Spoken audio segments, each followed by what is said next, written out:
boboto sa Martes sa Kongreso, ano ang sigaw natin sa Harrisville? Basura! Basura! Pagiging po natin sa Malacanang, ano ang tinig natin tungkol sa Harrisville? Basura! Basura!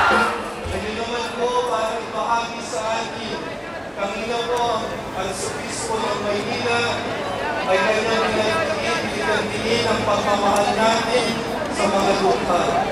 Ngayon po ay paliwanag niya ang konkreto nating apostolado, hindi lamang para sa mga lupa, ngunit ay kasama ang mga lupa. Ang Presidente ng Radio Veritas at ang Executive Director ng Caritas Manila at itong kasalukuhan ng palakpakan, Reverend Father Anton C. Pastor.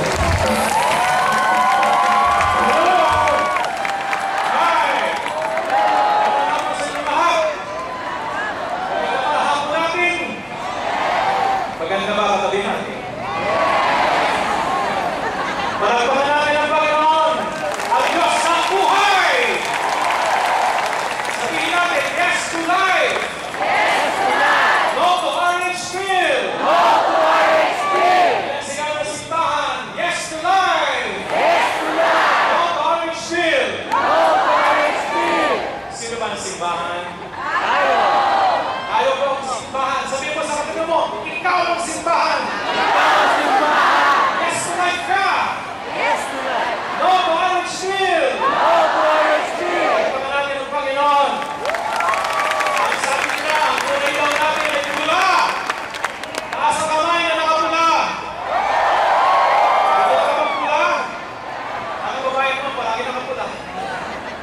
At nais ko rin batiin yung kung mga kasama natin mga urban poor volunteers at urban poor partners natin at Caritas Social Services and Development Ministry.